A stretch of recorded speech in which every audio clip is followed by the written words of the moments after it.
Congratulations, 100 episodes. Oh, thanks, yeah. That's a great club to be in. Well, you know, it's just a number. Well, what can you tease about what's going to come up in that? I think it's an origin episode, right?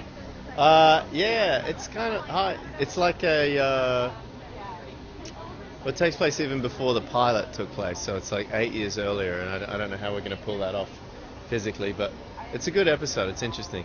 Yeah. Had you already had in mind how that sort of episode, that meet between those characters would look like? Yeah, in a lot of ways I did, yeah. In my own mind, but then obviously the writers had something else in their mind, and then we compare notes and see how it turns out. But I'm happy with it. I've seen it. I've seen the cut of it, and it looks good.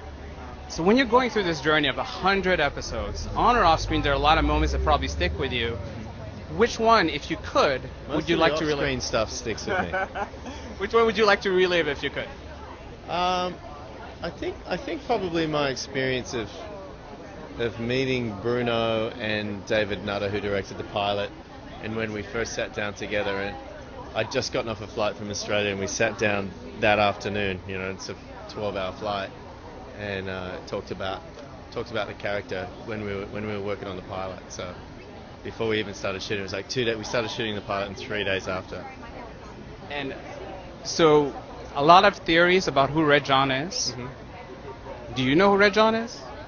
No, they won't tell me. No one wants to tell you?